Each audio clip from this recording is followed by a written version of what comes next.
Produktivita je pojem, ktorý počúvame všade, od sociálnych sietí až po motivačné knihy.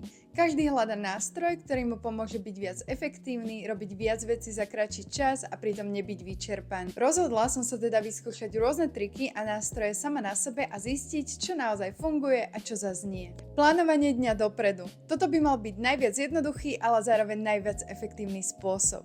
Každý večer som si sadla a napísala si úlohy na nasledujúci deň. Rozdelila som ich podľa priorít, čo je naozaj dôležité a čo môže počkať. Ďalší trik, ktorý som vyskúšala, je Pomodoro technika, čo znamená 25 minút intenzívnej práce a 5 minút pauza. Malo by to pomôcť odbúrať prokrastináciu. Tretí tip je digitálny detox, obmedzenie notifikácií na sociálnych sieťach, ideálne aj na e-maily alebo WhatsAppe, čo by malo pomôcť prerušovaním a docieliť väčšie sústredenie na prácu. Vyskúšala som aj niekoľko aplikácií na zlepšenie produktivity. Prvá bola aplikácia Todoist, ktorá je určená na správu úloh a zoznamov. Druhá bola aplikácia Notion na organizovanie projektov a osobných poznámok.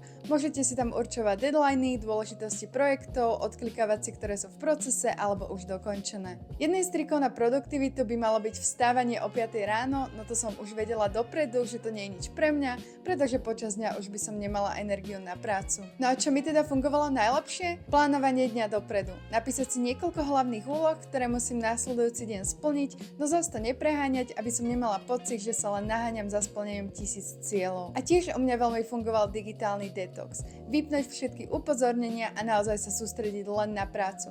Pretože to poznáte, príde vám jedno upozornenie a zrazu sa pristihnete, ako už pol hodinu scrollujete na Instagrame.